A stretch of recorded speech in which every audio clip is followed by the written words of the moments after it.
Do you know what a witch is? The filmmakers of the Blair Witch Project didn't, and chances are you don't either. I'm Aiden Mattis, and welcome back to the Lore Lodge.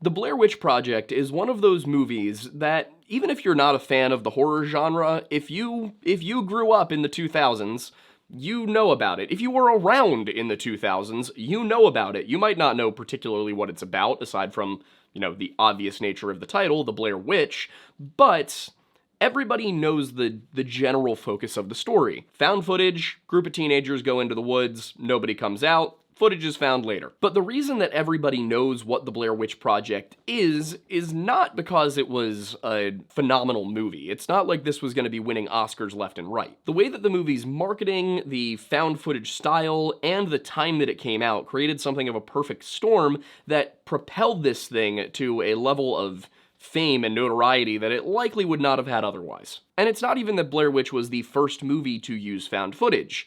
It was really the entire, blitzkrieg of marketing they did via the internet at a time when that wasn't happening. But we'll get into all the details of that in a minute. What I really wanted to talk about is possibly the most interesting aspect of the Blair Witch Project, which is that despite being a movie that went out of its way to convince people in the marketing that it was in fact a documentary and a true story, they neglected to mention the fact that it was based on a true story. And I don't mean that to say that there were actually a group of young adults who went into the forests of Maryland in 1994 and filmed themselves getting chased around by witches. That's not at all what I am saying. What I am saying is that there was a very real witch trial, or at least there is a legend of a very real witch trial, in that exact area from 1697 that really does kind of follow some of the story. But before I get into what witch trials are and what happened there and how it would have inspired the storyline of Blair Witch, I have to go into what the word witch actually means,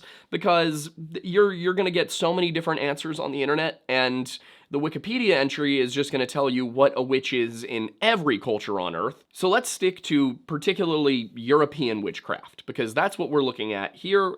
We're looking at, early European settlers in the Americas. So they're going to be looking at witchcraft in the European tradition. And that is complicated in and of itself, because witch has not always been the word for witch. It has only been that word since English came about. Before that, one of the more common terms, one of the ones that comes up in a lot of languages, is strix, or striga, or strigoi.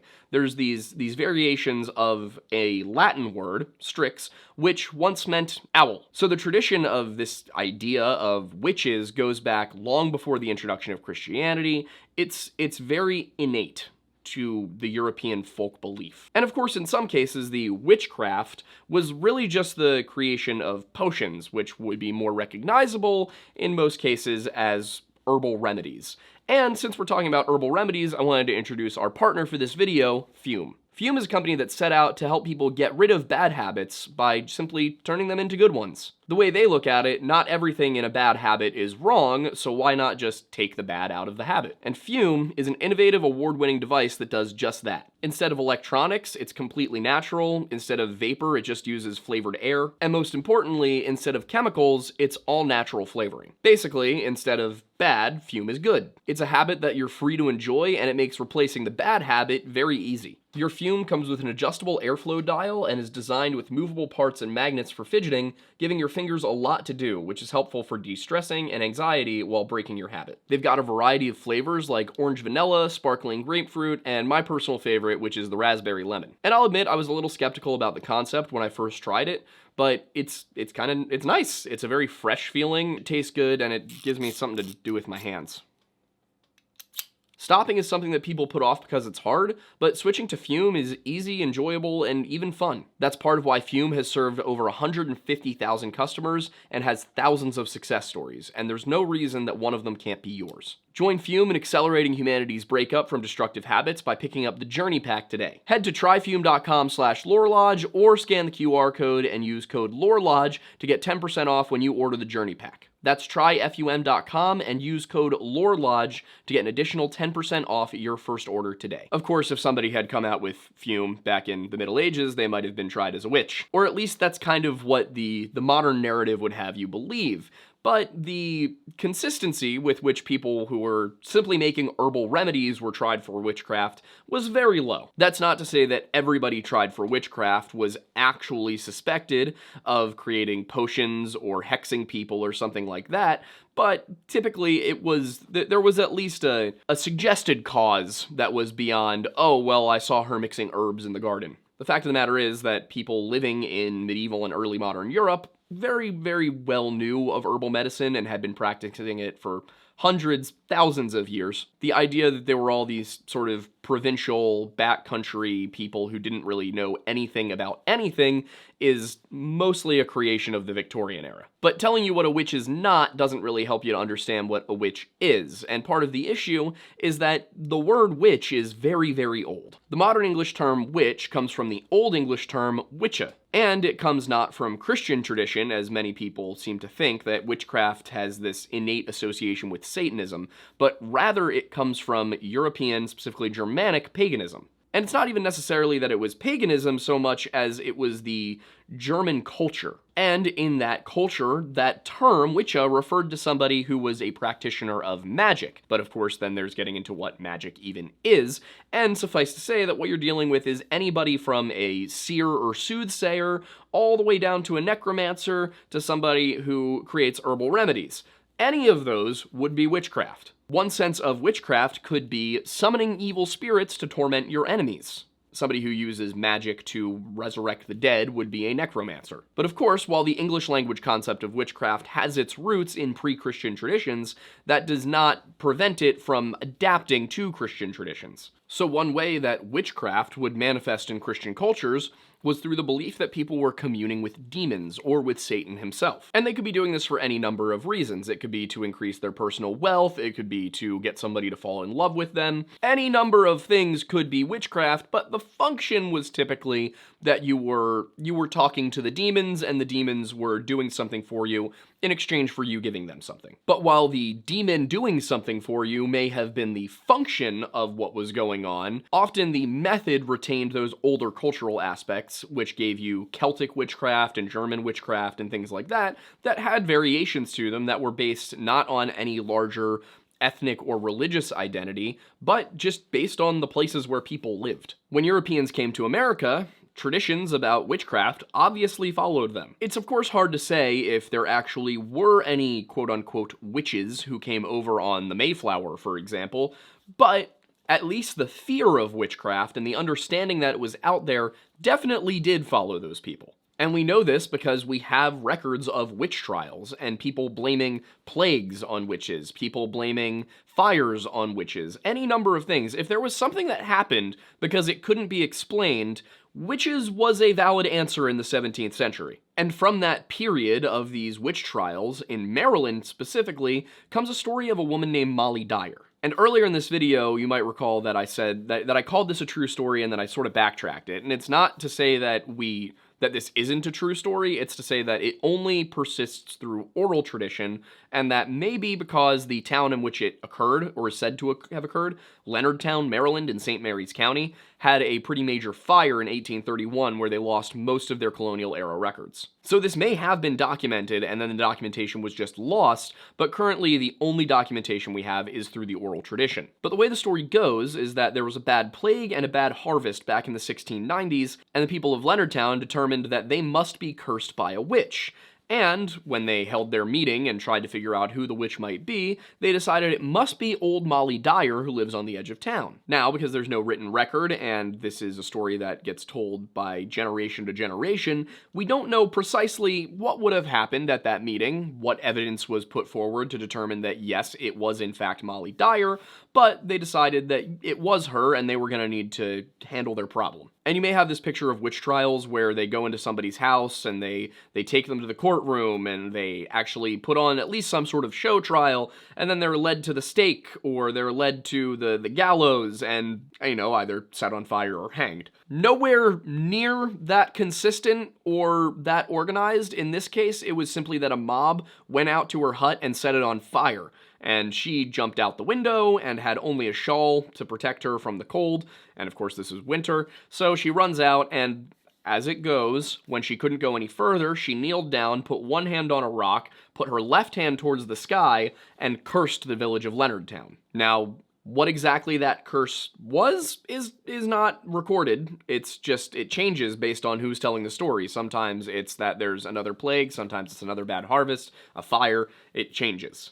But curse or not, the story does exist, and there are records that there may have been a witch named Molly Dyer, in less certain terms than that. And what I mean to say by that is that there was a Molly Dyer, or a Mary Dyer, or a Margaret Dyer, Molly was a nickname for all of these things, who came over to the US in 1677. There's also written record of a plague in that part of Maryland from 1697 and 1698.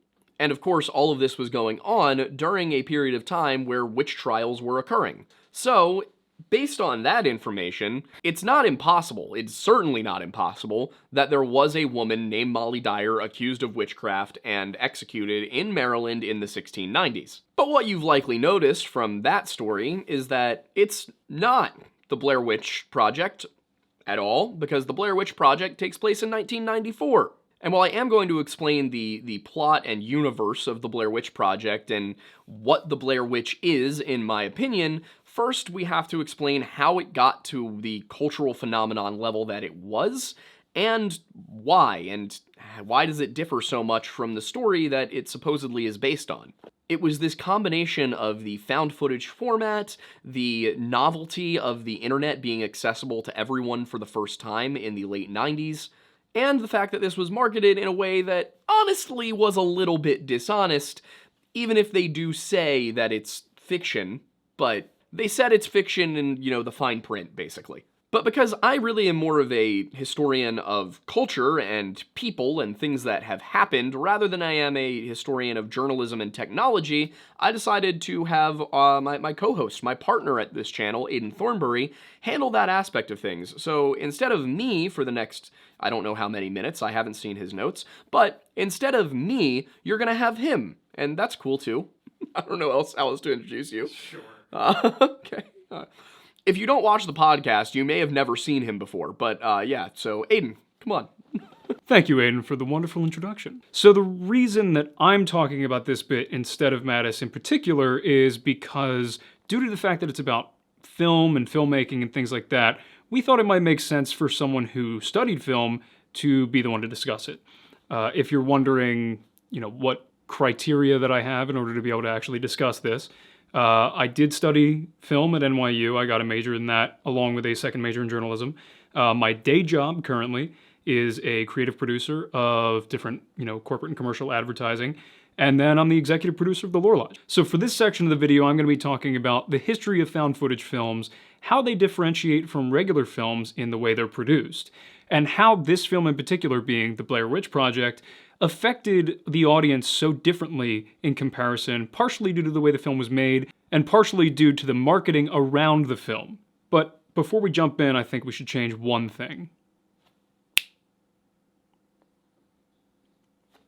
That's more like it.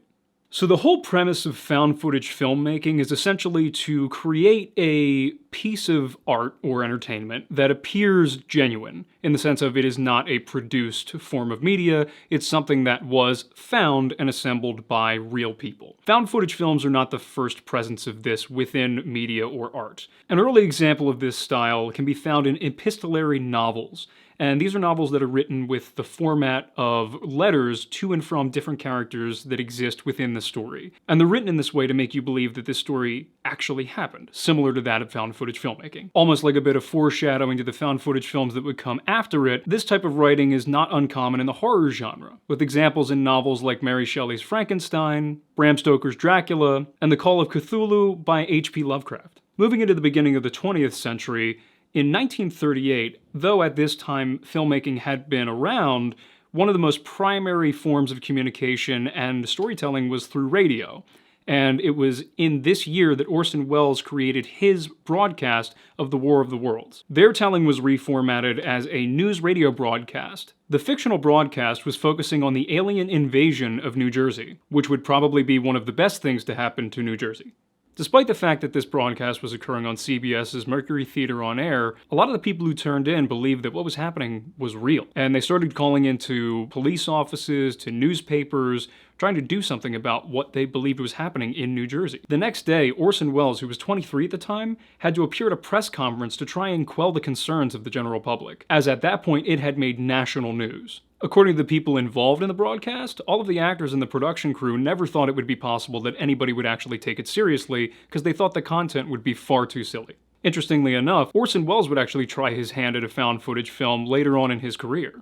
In the early 70s, he created a film called The Other Side of the Wind, but it wasn't released until 2018.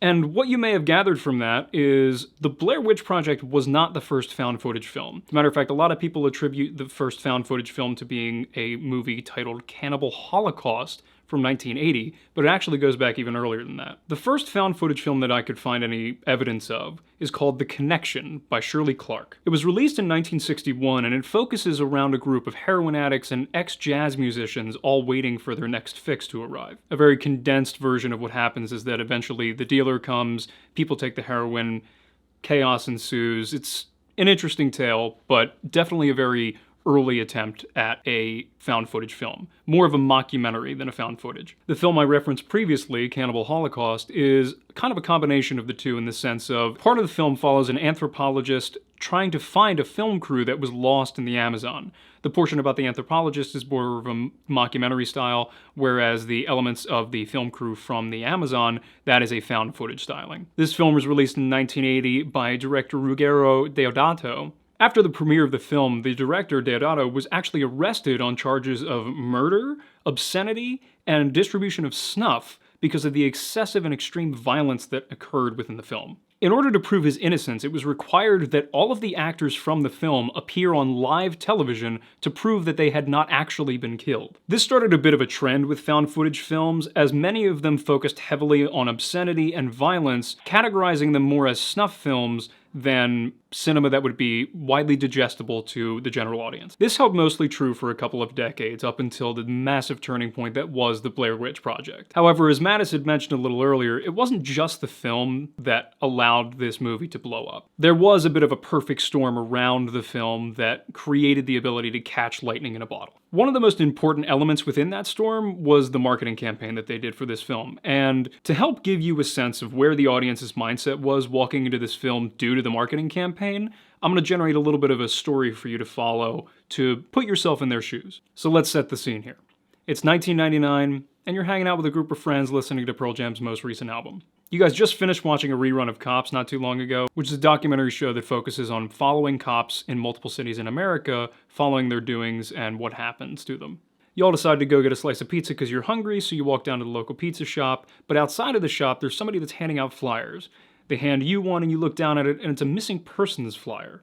You look at it, and it's 3 college kids, 1 girl and 2 guys, and supposedly they were out in Maryland and they went missing. You look at it, it's not much you're going to really do about it, so you fold it up, you put it in your pocket, you go in, you get some pizza. Once you guys finish your food, you head back to your buddy's house, and you decide to throw on a movie. You're in the mood for horror, so you throw on Scream. Except one of your friends isn't, he's kind of bored with it, so he decides to go up and get on the computer. Now, right before the climactic part of the phone call at the beginning of the film, his dial-up tone starts screaming. So, you take the crumpled up piece of paper out of your pocket and you hit him in the dome. He keeps fiddling with the computer, and now you gotta go reverse the tape. You sit back down, you keep watching, and you look over, and you're kind of wondering what he's doing.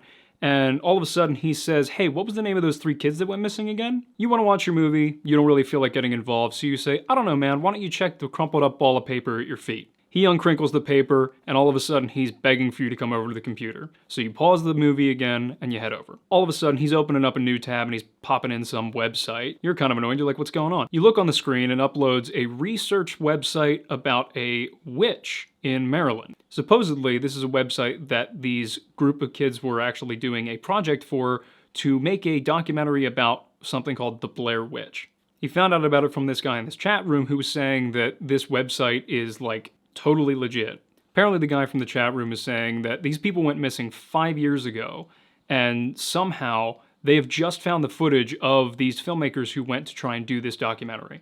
It's weird, it's interesting, but at the end of the day, it's some weirdo in a chat room, and nothing else is really coming of it, so everybody else decides to go back and watch the movie. A couple weeks later, you're back at home, and you see your dad is reading the newspaper, and you see that there is an article about those missing kids in the newspaper. Later on in the day, you're chilling out watching some TV, and you're flipping through the channels, and all of a sudden, as you're flying by, you hear somebody say, Blair Witch. And so you go back, and you catch the last 20 minutes of a documentary that's on the Sci-Fi Channel about the Blair Witch of Burkittsville, Maryland. At the end of this documentary, it confirms what that random dude in the chat room said, that they found the footage that these 3 college kids captured. A few days later, you get a call from your buddy who says the footage that they found, they're compiling it and editing it and turning it into a movie that they're releasing in theaters. He said he's already got tickets, and you guys are going. It's less than 2 weeks from now. Now it's opening night. You and your friends are sitting in the theater getting ready to watch this film from footage found of a bunch of researchers that were trying to make a documentary. All of a sudden you're watching it and you're seeing people that you almost think you recognize from like high school. Like these are people that you know, and it's being filmed on a camera that looks like the same camera that your mom has that she records you at Christmas. As the movie finishes, you and your friends leave the theater and you are thinking 2 things. 1, you are never going to Maryland, and 2, maybe you want to cancel that camping trip that you said you were going to do next fall. As you guys are heading out, suddenly you overhear a conversation about 2 people talking about how much they love the acting. At that point, what are you supposed to think? This was the experience that a lot of people had leading up to this film and afterward. And if you think looking back now with hindsight that sounds a little bit unbelievable, a key piece of information here is that people who were family members of the actors who were in this film ended up sending condolence cards and flowers to the actors' parents because they truly believed they passed away. At a time when the internet was in its infancy, without things like social media or really advanced search engines to find information easily, it was harder to really delineate between what was true and what wasn't, especially when you had resources like the website and local newspapers, and especially a documentary on the Sci-Fi Channel that were confirming the reality of this situation. Inevitably, it was revealed to the general public that this was in fact a hoax and it was part of the marketing campaign, but there are still people to this day that are skeptical. The marketing set the stage for the film, but the film still had to perform on its own. And the key element from that point forward was the style in which the film was created, the found footage format. In order to understand how unique the process of creating a found footage film actually is, I want to briefly go over the normal process of creating a film. I think there's a general understanding within the public, but I just want to go over in a little more detail. Generally, a film will start as a script. Whether that script generally is an outline or a full spec script depends on the writer, depends on the studio, depends on how it's actually starting. But the first full piece of that project is a fully formed script. From that point forward, that'll attach a director. Generally, you will then find some actors. They will all work together in pre-production to kind of understand the story, to then be able to figure out what's necessary for the next steps into production. The director will then meet with people like a cinematographer, a production designer, a costume designer, the props department, set decorators and set builders. All of these individuals will then talk with their own departments to figure out each and every detail of how exactly they're going to create what is on the page into a visual format. It then goes into production, where all of these members of the crew are on set all day, every day, often for 16, sometimes even 18-hour days, where they're constantly moving lights around, adjusting people's makeup, adjusting props, fixing problems with the set, just a number of different things. Producers are running back and forth discussing how we're going over budget here, or PAs are running back and forth getting people coffee, moving film equipment from one side of the set or the one side of the stage to another. The grip and electric teams are constantly moving pieces of other film equipment and lights all around the set in order to meet the cinematographer's desired look for each individual shot. Generally, you'll do a few pages of the script per day with multiple different setups. You'll do a few different angles of each scene depending on what the scene requires. And over the course of 20, 30, 40, sometimes 50, if not more days, you will compile a full narrative film. Then that's taken into the editing room. Back in the day, it was color timing. Nowadays, it's color correction within digital software. And you have non-linear editors where you're assembling the actual cut of the film. Then you have any form of visual effects and sound effects layered on top of that. Then the film is distributed. That is a very generalized and simplified version of the filmmaking process, but it's important to understand how that process generally works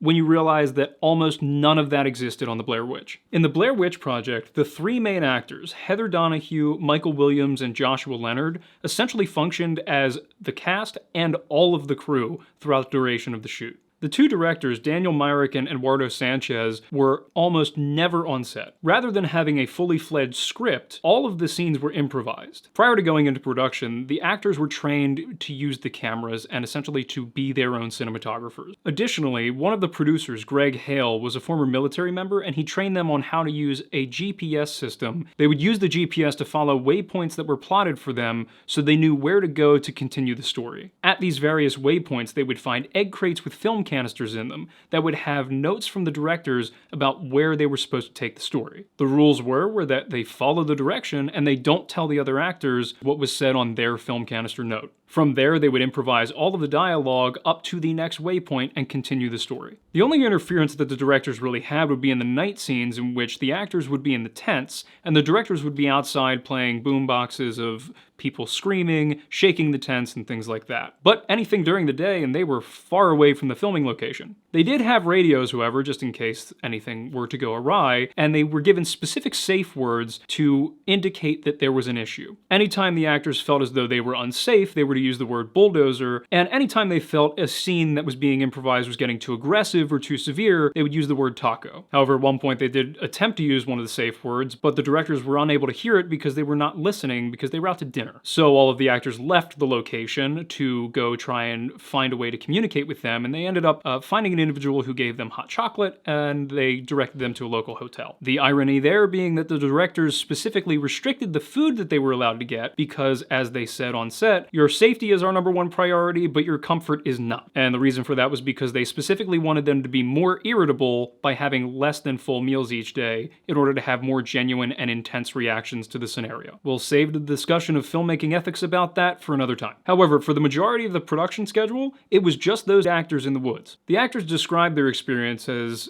in many ways being like a perpetual stage play in which they were consistently acting for those 8 days straight, almost 24 hours a day. However, despite the hardship and the unorthodox filming methods, as we all know, the film ended up being a tremendous success. The result of having the actors themselves film the content that they were producing, along with the marketing campaign that led up to the film, led for, as Matt has said earlier, a perfect storm that really did capture lightning in a bottle. In many ways, this proved to be true when the sequels to this franchise ended up generally flopping at the box office, and many other films that tried to capture the found footage genre chic didn't do quite as well. However, that's not true of all films that follow the Blair Witch Project that utilize the found footage format. Movies like Chronicle, District 9, and the Paranormal Activity series have seen immense success from utilizing this same filmmaking style. And though it would be tough to do now, given the fact that there's a lot easier and more prolific access to information for people through social media, search engines, and a variety of different opportunities on the internet, this was not the only marketing campaign that was successful in this regard. The Cloverfield series, though not as hoax-based or directly misleading, utilized a similar strategy in creating their ARG, which is an augmented reality game. They utilized specific elements and details from the movie and created a augmented reality experience around it with similar experiences like a real-world website and different social media profiles that fans could go and find and put pieces together about the film prior to its release. It was an interesting way to reveal specific details about the film prior to its release that the general public didn't know, even things like a release date, but even more specific things like plot points or information about certain characters. The ARG pops up every time a new Cloverfield film is about to be released, but it doesn't quite have the same pull as the original, and especially not like the Blair Witch Project had. And now that you know a little bit more about the found footage genre, and specifically how the Blair Witch Project was made, I'll let Mattis get back to finishing the video. The story follows 3 student filmmakers, or at least one student filmmaker and her 2 friends who are helping out, as they document the legend of the Blair Witch. Now, one aspect that led to the belief that this was all real was the fact that these 3 actors used their real names, and not just their first name with an imagined last name. Heather Donahue was really Heather Donahue. The 2 cameramen, on the other hand, were Joshua Leonard and Michael C. Williams. All 3 of those actors would go on to have modest success with their careers, but Heather Donahue had a lot of trouble after Blair Witch came out with harassment and people basically being mean to her because of the project, similar to Jake Lloyd in Star Wars Episode 1. All of it takes place outside of Burkittsville, Maryland, which we're told early on used to be called Blair. Burkittsville today, of course, is a small village of 142 people outside of Frederick, Maryland.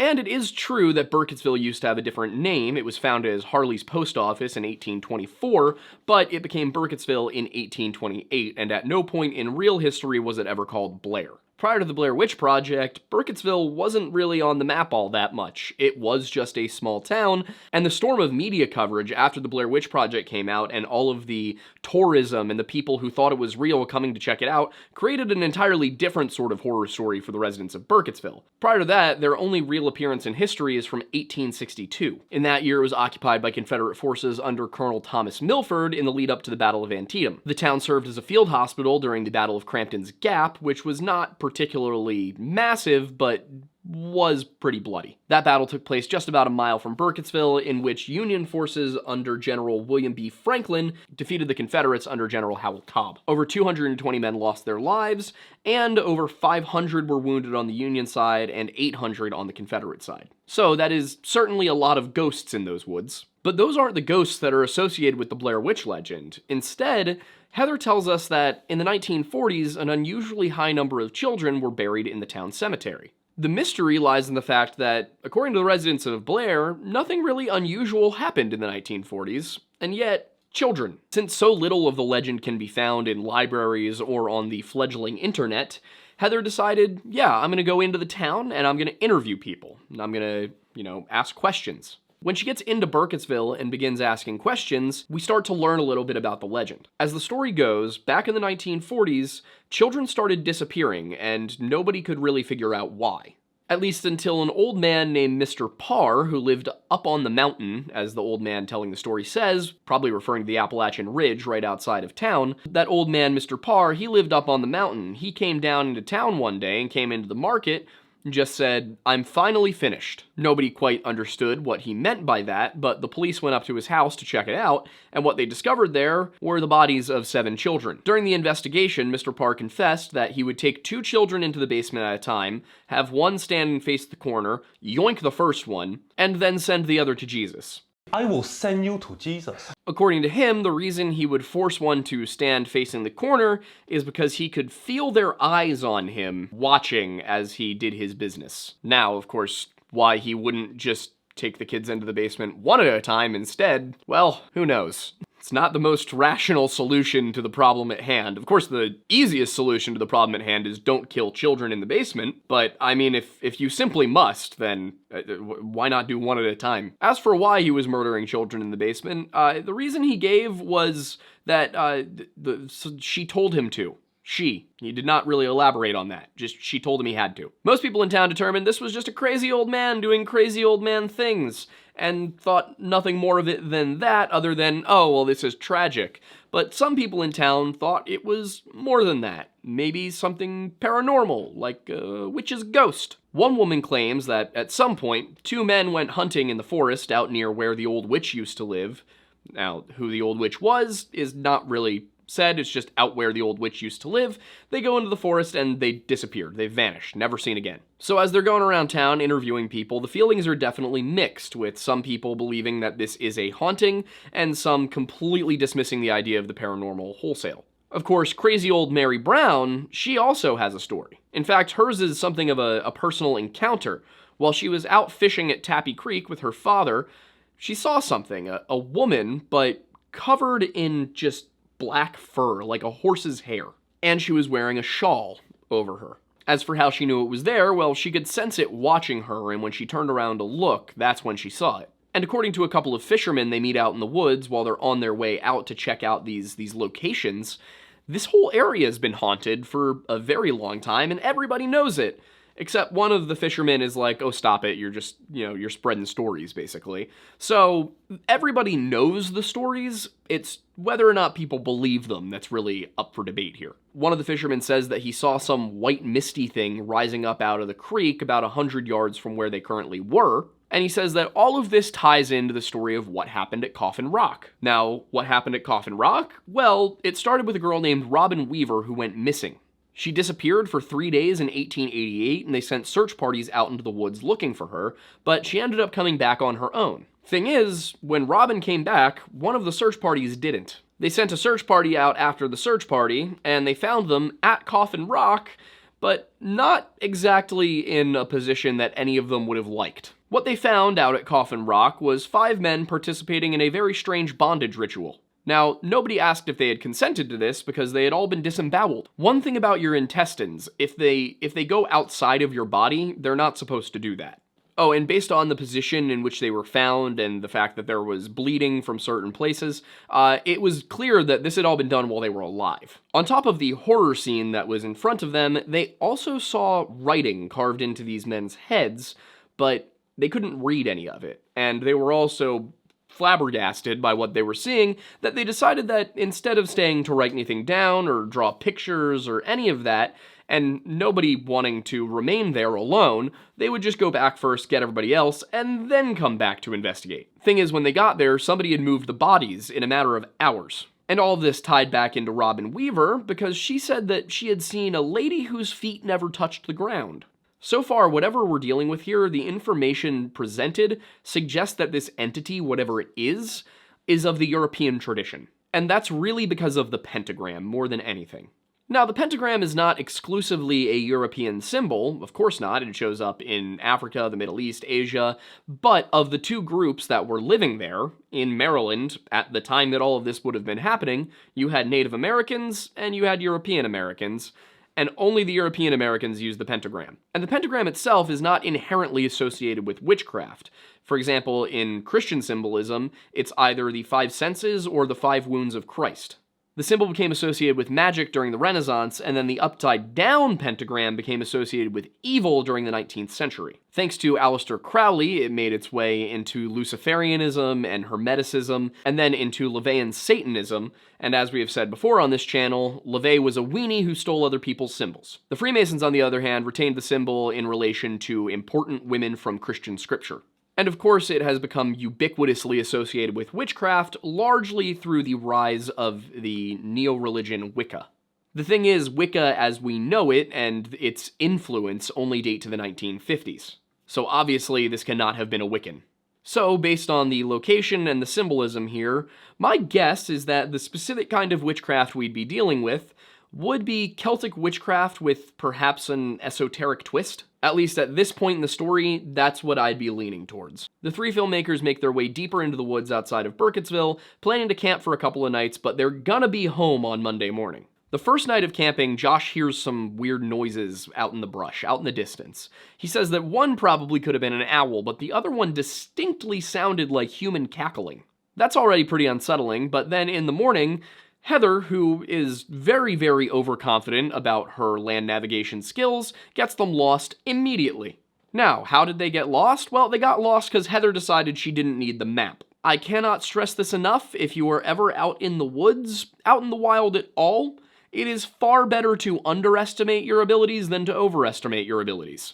You simply cannot be too careful when you're far away from civilization. And of course, keep in mind that this is not 2016, 2020, this is 1994 that they were out there. There was no way they were going to be able to just call for help, pull out the GPS. Along the way, they find 7 piles of rocks, and Heather remembers that Mary Brown mentioned something about rocks and the Bible. It's possible that this would be a reference to Genesis 32:51, and that the rocks being referenced were a boundary line, but that's never made particularly clear. But nobody's ever super clear about what the reference was, and it's not shown. Josh accidentally knocks one of these little stone cairns over, and that night, things get bad. They start to hear sticks snapping outside of their tent as they sleep, and perhaps most unsettlingly, those sticks seem to be snapping in every direction. The next day, as they're trying to get back to the car, Heather manages to get them lost again, despite the fact that they had been in a place that was on the map. She keeps insisting that everything is fine and she knows exactly where they are and they're gonna get to the car, which just pisses off Mike and Josh, who clearly know that she has no idea where they are. Eventually they decide to just make camp. That night there's more stick snapping and they try to convince themselves that it's just a deer, but it really does seem like something is playing games with them. And in case there was any question that something was playing games with them, in the morning, there are 3 piles of stone surrounding their tent, which means whatever was snapping the sticks got close enough to their tent to touch them, and instead just built rock piles. It is pretty frustrating to go through this story because even the most basic survival knowledge would have got these guys out of there. And it only gets worse because Mike, who was starting to lose it at this point, well, he reveals that he in fact kicked the map into the river. He just thought it wasn't helpful. It didn't mean anything to him. He couldn't read it. Now, Heather, of course, freaks out and claims that she was able to read the map and that it's Mike's fault that they're never getting back to the car now, but Heather's the one that got them lost in the first place, claiming she could read a map that she clearly couldn't read, so maybe Mike wasn't wrong. I mean, not a good idea to kick your map into a river, but I don't think he was wrong about it being useless to them. And there is the possibility that that's not just him snapping and doing something silly and goofy, but rather that he was being influenced to do it by some unseen presence. And then they come across several stick figures hanging from trees, which is never a good thing to see out in the woods. It's not made clear what these stick figures are for, if they're a warning, some sort of spell, anything like that, but they're definitely creepy. That night, they decide not to light a fire because they're worried that whatever has been finding them at night has been finding them by just looking through the forest for the firelight. So they decide, no fire, we should be fine, whatever it is, it shouldn't find us. But would you guess what? It found them because they start to hear stuff again. And that implies something else that's super creepy, which is that whatever is following them, whatever is messing with them at night, was following them all day. And this time it's not just stick snapping that they hear. There's voices. And, some of the voices are just giggling. The sound of children laughing about what is a funny joke, maybe. But then there's another thing, which is the sound of animalistic groaning that is underlying all of it. And then finally, something just starts scratching at the sides of the tent, but it doesn't slice through it. It's just like somebody was going like this on a tent. This causes all of them to bolt out, and as they're running away, they spot something running parallel to them. Something that appears to be a tall, lanky, pale figure. But it doesn't run towards them, it doesn't attack them, and they just run off and they hide in the woods for the remainder of the night and come back to their campsite in the morning. Now, the thing is, when they come back to their campsite in the morning, it's been ransacked, and Josh's backpack is covered in slime. So at this point, they're pretty spooked and they want to leave, and they're going to do everything in their power to get out that day. So they walk for 15 hours, only to end up back at their campsite from the previous night. Now, it is of course implied that this is the result of something bewitching them, but also given Heather's navigation skills, I would not be shocked if this was human error. She says that they were heading south. Who knows if that's true? East? I thought you said west. West? What kind of compass are you reading, lad? This one, sir. That's west, Patrick. They're forced to camp because it's getting dark and they have no idea where they are or where they're going, and then the next morning, while they're walking, Josh just disappears. He doesn't respond when they call out for him, they don't find him, there's no sign of where he went anywhere, until that night. As they're sitting there in the dark, they start to hear screaming. It sounds like Josh, and it sounds like he's in pain. They get up, they start looking around, they call out for him, they try to find him, but despite the fact that he sounds like he's gotta be nearby, they just cannot find Josh. Then eventually, he just goes quiet, and they wonder if this was a trick being played on them. Then in the morning, Heather finds a bundle of sticks tied up with a piece of Josh's flannel. And inside the bundle of sticks, inside another piece of Josh's flannel, are several of Josh's bloody teeth. But there's really nothing to be done for that, so they get up and they just start walking, and then that night, they hear someone calling out to them. They follow this voice to a dilapidated old house deep inside of the woods, and when they go inside, they find that there are weird runes all over the walls and bloody child-sized handprints. The specific runic script, interestingly enough, is Futhark, which kind of messes with my idea about Celtic stuff a little bit, because Futhark was the Norse writing system. The Celts didn't really have one. They had this thing called Ohm, but it wasn't widely used, and most of the Celtic writings we have were written down in Greek. And by that I mean the Greek script. Now, some sources I've read said that there was also Proto-Hebrew on the walls, but I did not see any in the footage. But the handprints of the children tell us one very important thing. This is old Mr. Parr's house. Once inside, Mike thinks he hears Josh in the cellar and runs downstairs to look for him, only for some unseen force to hit him in the head and knock him over. Heather follows Mike downstairs, and then when she gets down there, she sees him standing, facing the corner, and then she herself is bonked into oblivion. But after this, the lore gets a little murky. Now, that original Blair Witch Project movie was made in a very interesting way, as Aidan explained. Some additional details there would be that the cast actually did not know that the legend was completely fabricated. When they were interviewing people in town, some of them were real townsfolk, but most of the ones you see on camera, those were actors placed there by the directors with specific story information to give the actual main cast. The Blair Witch legend is deliberately vague. It doesn't have any concrete details that you can really nail down because it was written to be a folk legend. The whole point was that this wasn't supposed to be something with a very deliberate set of characteristics that can be nailed down as a simple monster. Because what they were trying to do here was not make a monster story, it was to make a story about a folktale that happened to be real. The problem with that was that it was wildly successful. On a budget of just $60,000 to $65,000, it made almost $250 million. It is, based on the amount of money that went into it and the amount of money they got out of it, one of the most successful horror films of all time. Success in Hollywood, however, means money. And when money is involved, the story can kind of fall to the wayside a little bit. And that's what happened with Book of Shadows, Blair Witch 2. If you need to know anything about how Blair Witch 2 was received, it had a budget of about $15 million, and it made $47 million. The whole thing feels much more like a made-for-TV spin-off than it does a true sequel to an actual movie. I watched it to see if there was any additional lore to be gleaned, but the movie was so directionless and ill-conceived that even the creators seem to have struck it from the canon. I really can't stress enough how little sense the film makes, but if you like bad movies, it's probably a decent one to watch. I mean, go for it. It's kind of on the same level as the Wrong Turn series, except it takes itself seriously. And some of the cheesiness of the sequel is due to it being a film within a film. I don't know if that was originally the concept, but if you watch it, it's a movie about events that transpired in the wake of the Blair Witch Project's release. So it's a movie about the reaction to a movie. We'll call it what it is, a poorly executed cash grab.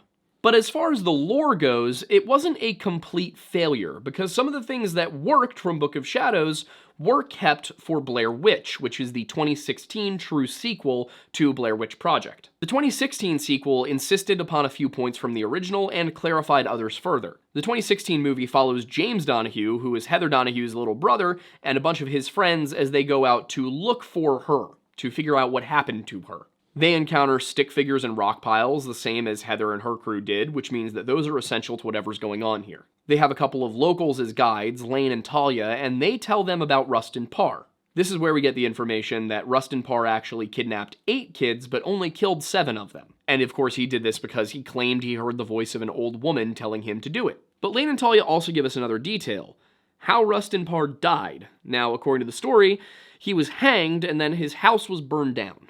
When they burned down the house, they found several tunnels that led to nowhere underneath it, that either just led around back to somewhere inside the house, or just abruptly ended.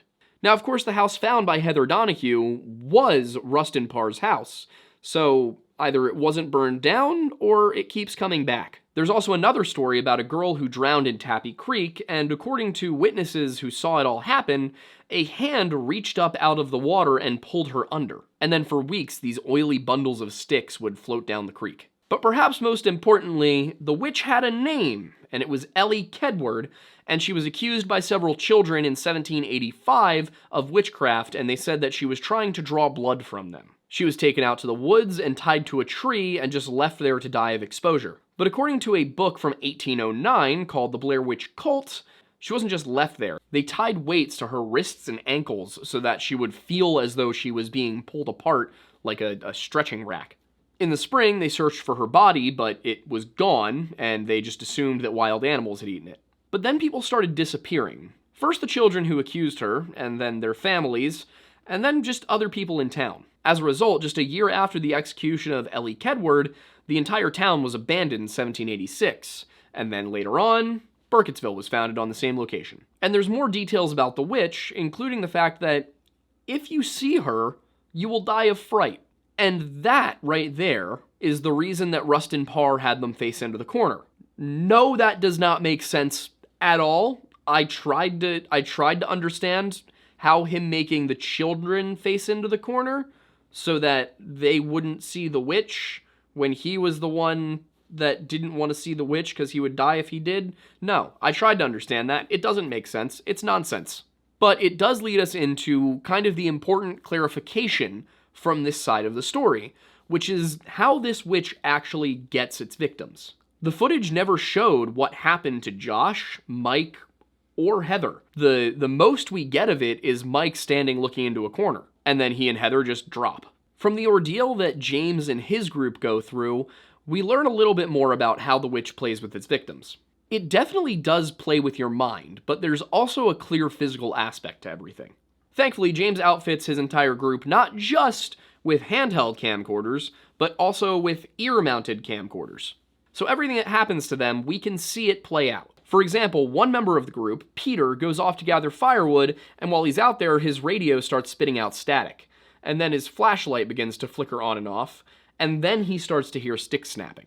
And then, according to the footage from Peter's cameras, he gets chased by that same tall, pale figure that we know Heather and her crew saw. As he runs, a tree falls or is possibly knocked over onto him, which knocks him to the ground, and then he's just snatched.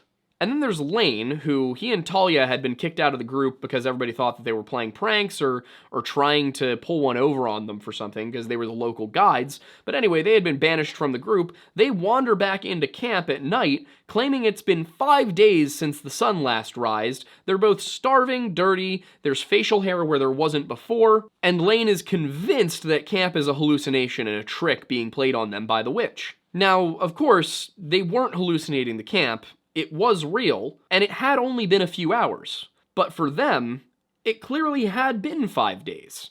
Time had passed, they were stuck in the woods, which implies something a little bit different from just a witch. They're not just hallucinating or paranoid about something, they time traveled. And from what they describe, it doesn't necessarily sound like they traveled to a different time. It sounds as though they stepped outside of time entirely. And that is a Celtic concept. And then there's the rocks and sticks, which we finally get an idea of what these actually do. Not so much the rocks, but at least the stick figures. Because Talia finds a stick figure with her hair in it, just sitting around camp, and Ashley, who is convinced that Talia is the one who in fact made the stick figures and has been messing with them the whole time, snaps it in half, at which point Talia herself snaps in half. So that tells us that these stick figures work something like voodoo dolls. And if that weren't freaky enough, then all of their tents start getting yanked up into the air and thrown, 20 yards. I forgot to mention it, but Lane being convinced that all of this was just a hallucination caused him to run off back into the woods. And that's what everybody else does too. They all just scatter into the woods. James and Lisa go off together, and then Ashley tries to climb a tree, but falls out of it and then gets snatched. So that leaves just Lane somewhere off in the forest, and then James and Lisa, who are trying to figure out how to survive this entire ordeal. And while they're doing that, they actually stumble across Rustin Parr's house, which is still very much not burned down, but they're a little bit more sensible than most, and Lisa sits outside and goes, "I really don't want to go in there. That doesn't look safe, it looks creepy, no thank you." But James thinks he sees his sister inside. I don't think I need to tell you that it's not Heather. So James rushes in, but Lisa decides to stay outside until she looks off to the side and sees the tall, pale figure, which screeches at her in a very unsettling and rude manner, causing her to run inside. But once she's in there, she ends up going down to the cellar where she gets ambushed by Lane. And it's not her being ambushed by Lane that's necessarily weird, it's the fact that Lane had grown a full beard. In the same space that James and Lisa have experienced maybe 12 hours, it's clear that Lane experienced months or even years in those woods. And another thing here, the sun is still not up, even though morning has come. Everything that happened with Ashley snapping that stick, and then the tents, and then everybody running off in the woods, that happened at 7 a.m. and it's still pitch black. So that means Lane isn't the only one who stepped out of time here, who is now experiencing this weird other world where the sun never rises. And to kind of hint at how long Lane has been in this world, he says that Lisa looks just the way he remembers her, which means that he's been gone a good long while. Lane basically grabs onto her and starts yelling that Rustin Parr understood, and that you have to do what she tells you, then he throws her into a pit. It's just a pit in the cellar floor with a wooden trapdoor over it. But inside, she manages to find one of those tunnels. And despite the fact that it is extremely narrow and cramped, and I got claustrophobic just watching the footage, she did manage to wiggle her way through there, and she bursts out of a wall right back into the cellar in a different room. But she barely has time to get her bearings before Lane, screaming, just runs over and attacks her, but somewhere she got a knife and she manages to stab him in the neck. Lisa doesn't even have time to get her bearings after getting out of the wall because a screaming Lane attacks her, and she manages to do some exploratory surgery with a knife before he leaves this earth. But as soon as that happens, a creepy pale hand bursts from the wall and reaches for her, causing her to run upstairs, where we see something that really ties this whole thing together and solidifies my theory that I'm about to go over. The whole reason they're in that house is because James saw a video of a woman running through a creepy old house, holding a camcorder, and passing herself in the mirror. And when he saw that woman in the mirror holding the camcorder, he thought, maybe it's Heather. Maybe this is just a lost video of Heather from 1994, and maybe this guy knows where that all was, and I can go look for her. So he contacts Lane, and Lane agrees to guide him if he and Talia can come along. Thing is, the woman in the mirror in that video is not Heather, it's Lisa. This is a paradoxical situation where Lisa herself made the video that caused her to go to the house. So whatever this entity is that's messing with them, it is extremely powerful and capable of manipulating time. So whatever it is, it created the whole situation that led to Lisa and James finding themselves in this attic together. A strange light then shines from outside, which kind of seems like it's implying aliens, but I'm guessing it's not that, because that wouldn't make a ton of sense. But as whatever is chasing them bursts through the door to the attic behind them, they remember that, well, it can't kill you unless you see it, which isn't really what was said. It was more, if you see it, you'll die of fright. But they perceived that as, if I don't look, it's not there. So they try that, and James thinks he hears Lisa's voice while he's not looking at the thing, turns around, looks at it, and gets thumped. Lisa, meanwhile, has the thought to take her camcorder and face the screen towards herself while facing the camera behind her and using that to navigate out of the house while not looking at whatever it is. But she thinks she hears James say something, so she turns around, and then she too gets yeeted. And with that, we have the last people to be killed by the witch in the series. But there are a lot of really big questions left over, because not once was it shown how the witch actually kills people. We don't actually see it get anybody. We just see people get knocked unconscious or snatched by something off screen. It's also never made clear particularly what the witch even is, aside from the fact that Ellie Kedward was involved. And I think the most unsettling aspect, and probably the most interesting, is that none of the bodies are ever found. And in large part, this is to do with what the actual theme and style of the movie was. It wasn't that the monster is supposed to be scary, it's that the situation is scary. So the identity and the exact powers of the witch were never really thought out in the first place. There was a general idea, this legend, but because that wasn't the point of the movie, there's no real identity given in the film on screen. Just a whole bunch of clues as to what this thing is capable of, nothing else beyond that. Really, all the movies tell us is that whatever this thing is, it messes with time, it likes to play with its victims, and it seems to be extremely territorial about this one guy's house. So of course, I had to ask the question, what is it? You know, on TikTok, I used to do this segment where I would be like, that's not real, but if it was, what would it be? Where I'd watch I'd take a video of something that was obviously staged or fake or CGI, and I would be like, all right, well, here's what they did here, but if it actually were a sighting of something, what would it be a sighting of? And I would say, you know, it's not real, but if it was, what would it be?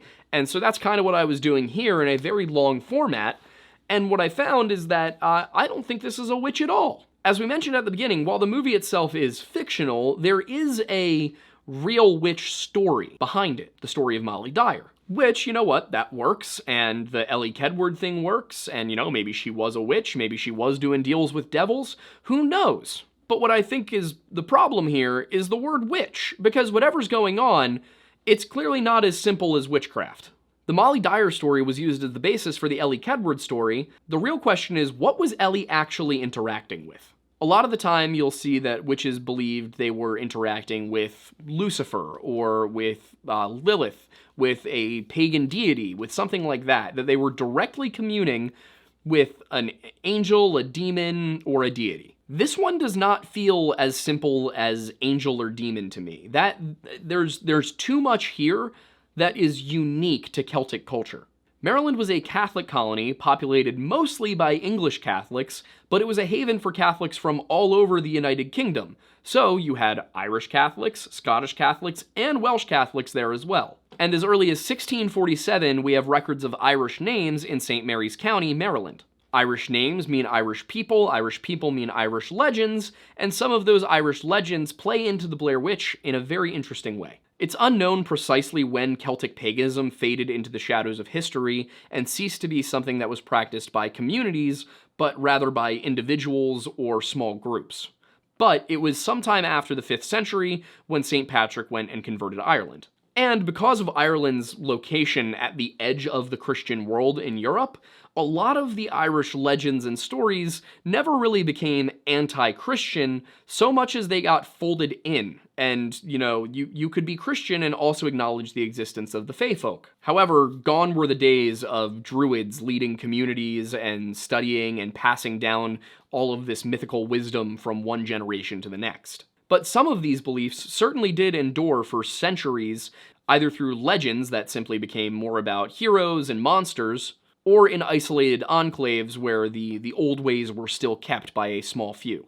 As a result, it's very possible that these beliefs, these legends in some form or another, whether they were carried by somebody who was a true believer or by somebody who simply had grown up with all of these old stories, could have gone over to the Americas. It could have gotten here, and the most likely place it would have ended up would have been in the Catholic part, because that's where the Irish were going to go. What specific beliefs one of these people may have had is a more complicated question, though, because Celtic paganism is kind of a mystery. We know very little about their beliefs, and most of what we have comes from Greco-Roman or Christian sources.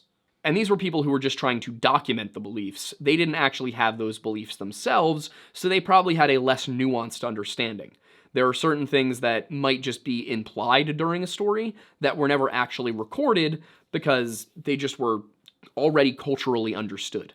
Of course, there are today certain neo-pagan sects that refer to themselves as being descendants of some sort of ancient Celtic pagan witch cult that survived through the centuries and kept going in secret, but historians largely disagree that such a cult ever existed, and instead opt for the belief that where it did persist, it was in isolated communities who had divergent beliefs from one another. What we do know for certain about their religious beliefs, however, is that they did very much believe in an alternate plane of reality that they referred to as the otherworld. And to say they referred to it as the otherworld is kind of a simplification. It's more that we refer to it as the otherworld because we don't totally understand what it is. And that's not to say that the research hasn't been done and that there isn't extensive documentation on what the current body of knowledge is. It's just that it varies so much between Irish and Welsh that we're not sure where it originated. It definitely seems to have been an ancient Celtic belief that over time developed its own variations in different regions. We just don't know what the origin was. And one good example of how this legend evolved and adapted is with the Welsh and Irish versions of them. The Irish have a number of different lands. It's almost like pocket dimensions. They all seem to exist within the same general realm, although it's possible that they were not their own general realm, they were their own little pocket realities that are set aside from one another. But you've got the land of youth and the land of plenty, and these can be accessed either by undergoing a voyage across the Western Sea or going through the fairy mounds. Now, what are the fairy mounds? Well, they are the domain of a supernatural race, and in the Irish tradition, these are the Tua De Danann. But the most important thing about the other world is that time doesn't work there the same way that it works here. When you go to the other world, you're stepping outside of our timeline. You may not necessarily go forward or back, but you're not in it. Once again, all of these stories are not kept in a single individual book that has been canonized and worked over by a large team of bishops multiple times through history. Instead, This is a collection of stories and legends that have survived primarily through oral tradition up until the medieval period when they started to be written down. So everything is a little nebulous. We don't know precise details. The point being, while parts of the other world may sound kind of like Elysium or the Norse concept of hell or Valhalla, things like that, it's not quite an afterlife. It is a place that the living can travel. And in addition to everything I just told you, there's also the fact that there were 2 times of year where the veil between our world and the other world was at its thinnest, and those were Samhain and Beltane. Now you may be asking the question, Aiden, how does any of this at all tie back into the Blair Witch? And I promise it does, and one of the important ways is that the timing intrigues me, because it said that Ellie Kedward was tied up in the winter. Now, winter could be any time between November and March, so it's possible that she was left out there around early November, perhaps Samhain, perhaps November 1st. So I have to wonder, is this as simple as Ellie Kedward was a witch who just, cursed everybody? Or was Ellie Kedward interacting with Celtic pagan deities through a fairy mound, and she messed up? I don't think that the Blair Witch is one witch's vengeful ghost. I think that the town of Blair, or more specifically, I think Rustin Parr's house, was built upon a fairy mound, a Celtic seed, or she, depending on whether you're using Old Irish or Modern Irish. Don't yell at me. And if all of this happened around Samhain, when the veil was at its thinnest, that could imply that maybe something got brought over to this side when they got rid of Ellie Kedward. After all, the Appalachians do extend to Scotland. Yes, the mountains in Scotland and the mountains that extend from Georgia up through Maine are related. They used to be part of the same range many, many moons ago. We know that Irish immigrants were there as early as 1647, and everything with Ellie Kedward happened in 1785, which is a solid amount of time for, I don't know, a cult that worships the entity on the other side of the sea to develop. And I don't just think it's a cult because that's the only way my theory makes sense. I think it's a cult because that's the only way that everything that happened to everyone makes sense. I think Rustin Parr's house is on the fairy mound. I think that's why there are weird tunnels that go to nowhere. I think that's why people seem to just disappear from it. And I think that search party that was attacked, tied up, and disemboweled can't possibly have had all of that done to them by one person. There's also the fact that both groups encountered a bunch of stick figures that must have been made and placed there by somebody. And they found those rock piles that also must have been placed there by somebody. And when they passed those rock piles, weird stuff started happening. For example, after Heather, Mike, and Josh crossed over the stone boundary, they ended up traveling for 15 hours and going nowhere. James and Lisa's group kicked Talia and Lane out only for them to reappear several hours later, claiming 5 days had passed and looking like it too. And just to really quickly circle back to the sticks, when you snap one of those stick figures in half, it snaps a person in half, which means someone made the stick figure and some entity gave the stick figure power, which again to me is just more evidence that we're dealing with a cult, and that Heather, Mike, Josh, James, Lisa, Ashley, Peter, Lane, and Talia, and also those 7 kids that Rustin got, all of them were sacrifices. And whatever this entity is, it's really good at manipulating people because Lane was totally devoted to it. And there's something that Lane says to Lisa that also carries this implication. He tells her, it figures she couldn't let you go, she had to find people who remembered, which implies that the entity needs to surround itself with people who give it attention in order for it to retain power. Basically, it needs worshippers. It needs a cult. I mean, think about it. Nobody in town talked about the thing for 60 years. And then the moment some people popped up and started asking questions, it started being active again. I think Ellie Kedward was part of a group that was devoted to whatever this entity is, and I think that when that cult died out, when it disappeared, the entity took matters into its own hands and started picking off anybody that crossed into its territory. Perhaps anybody who isn't killed outright isn't just being disappeared to somewhere, but instead they're being forced to serve, forced to worship. Essentially, maybe the entity is offering them a choice, worship me or die. But of course, this is the Lore Lodge, where we like to hear your opinions too, because what we're doing here is trying to figure out the truth, in this case, the truth about something that was completely made up, but cool nonetheless and a good vector for storytelling about other folklore. You know how we do things here. If you'd like to support us, you can check us out on Patreon at patreon.com/thelorelodge. We have subscriptions starting at $1 a month and going up to $100 a month, so you can support us as much as you'd like, or you can not. We understand. The economy's not great right now. One way that you might be able to support us while also not changing anything else about your life would be checking out our coffee that we have from Tableau Roasting Company. You can replace whatever you're currently drinking with it, and you'll probably be happier because, you know, I was a barista, I worked at an artisan roastery, I designed it myself. I mean, you know, what more could you want? We also have merch, so you can wear the Lore Lodge wherever you go and feel like you're nice and warm inside my skin. We also do this show as a live podcast once a week on Sundays at 7 p.m. Eastern Time, and I stream myself playing video games, reacting to stuff on this website, and, you know, just generally talking or playing music over on my channel, which is just Aiden Mattis. And that is 3 nights a week, Tuesday, Thursday, and Friday at 6 or 7 p.m. You can also check out our other channels that we keep trying to make content for, the History Hut, the Lore Lounge, the Weird Bible. And if you want to keep up to date on everything we're doing, the best way you can do that is through our Discord server, where we have a notifications channel, and we tell you whenever we post anything. So you can get there via the link in the description. With all of that said, I am Aiden Mattis. Aiden Thornbury is sitting right there. Say hi to the people since you were in this video. Howdy, everybody. There we go. And thank you for stopping by the Lore Lodge.